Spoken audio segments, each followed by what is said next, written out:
The Oyate Group, which is a Bronx-based nonprofit with a mission to alleviate poverty across NYC. And well, they've reopened its annual Brandon Hendricks Scholarship for 2 college-bound high school students.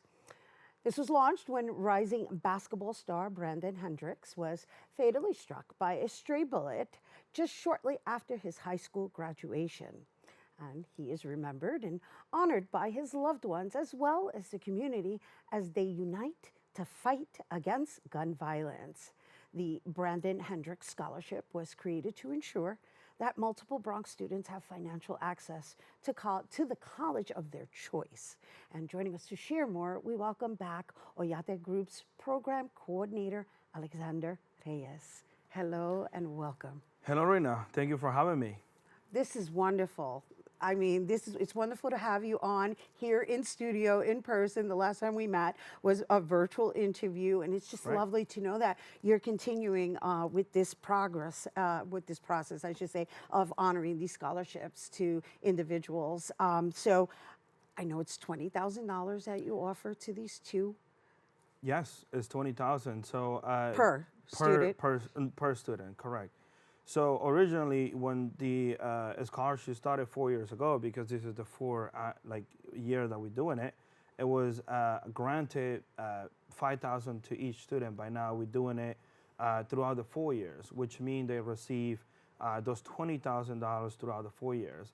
And with that is also the mentorship that we provide to the students to make sure that they're successful and they also graduate, from college.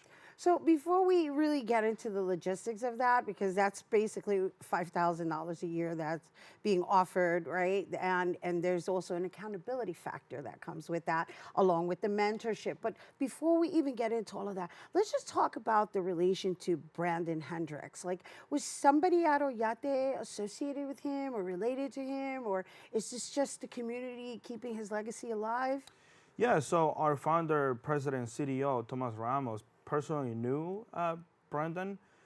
So he used to go to the center that, Tomas used to work at.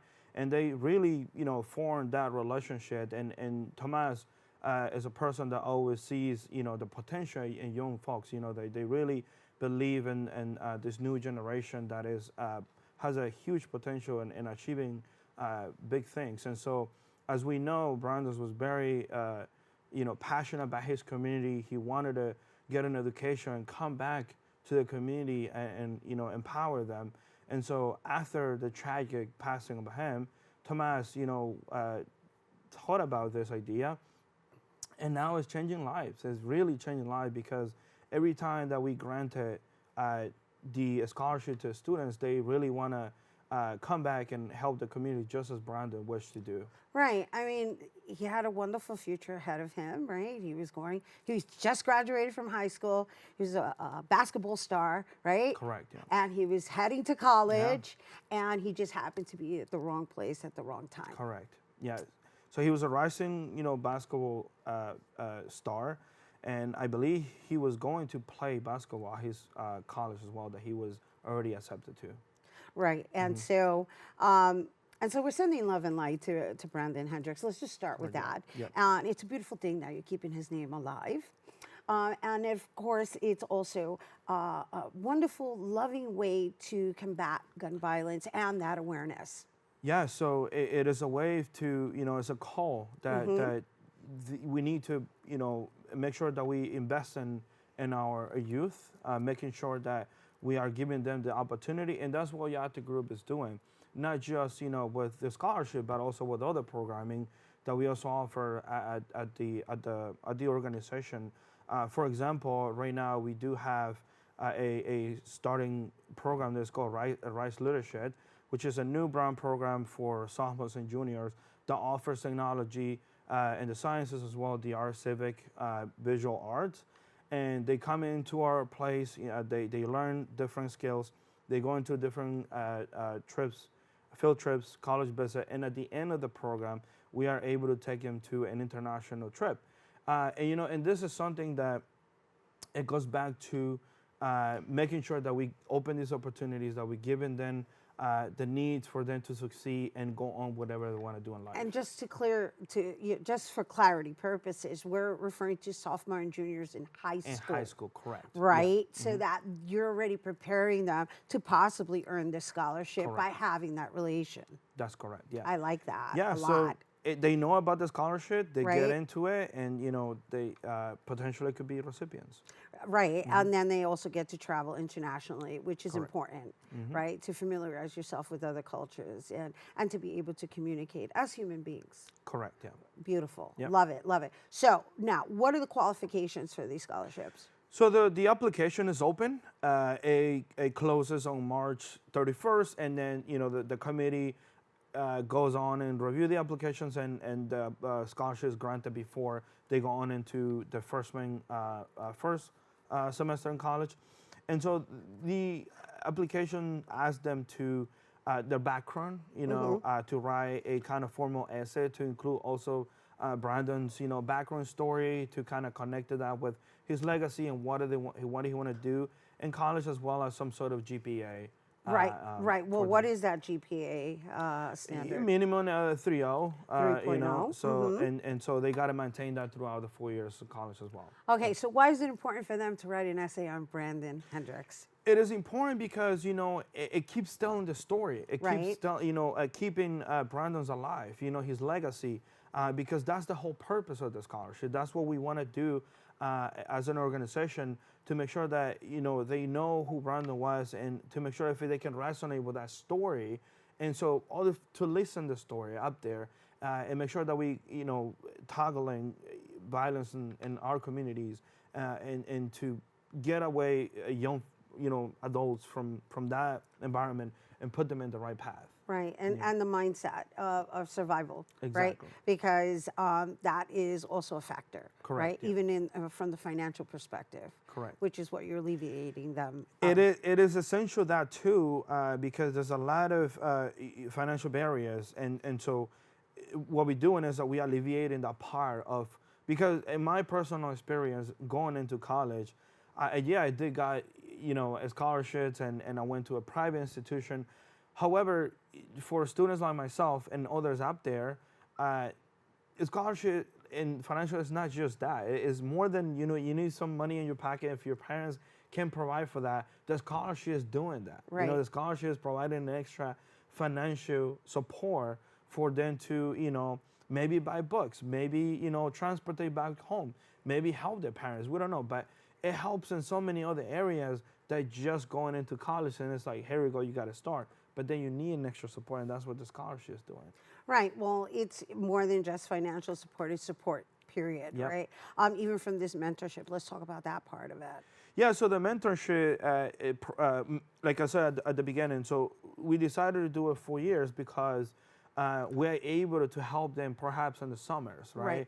So wait, just going back to my question of asking about the mentorship and asking you to elaborate a little further. It's like, is somebody assigned to them at the beginning of their semester, or rather, their freshman year, and then that person is assigned to them as their mentor for the 4 years? Like, that's really what I was asking. Like, how does that work? So yeah, to get to the point, it once it's granted, Right. they stay in touch with the organization. They're coming back and forth, and then we see what their needs are. If they struggle in college with different subjects, or maybe in the summer, like I said, to find internship, other programs that want to involve them, or things that they want to do for new. But there's somebody in the organization that is in charge of that, to make sure that they keep up with them, they check on them regularly, and so offer that mentorship from our end.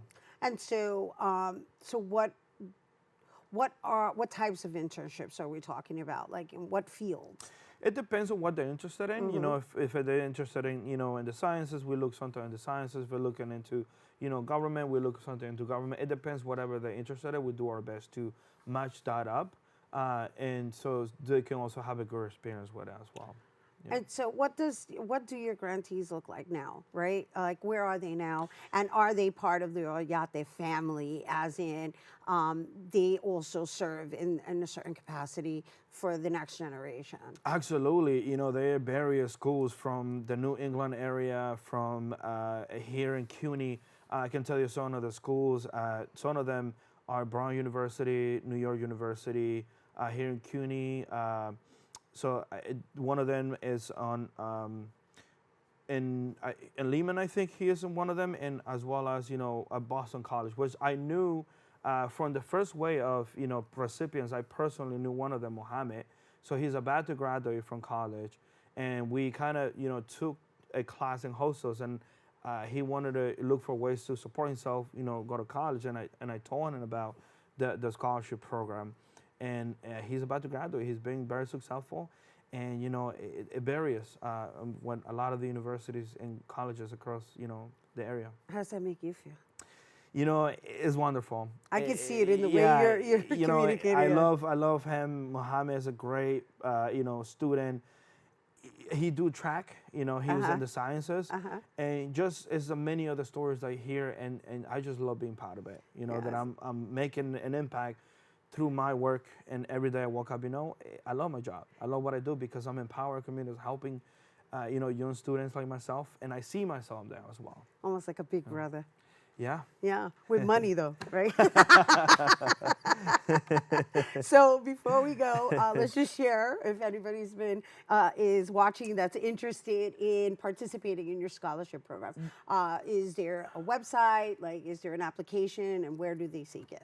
Yeah, so I would invite all the seniors, planning and to go into college already accepted or getting letters from colleges, to go to our website to oyate.org.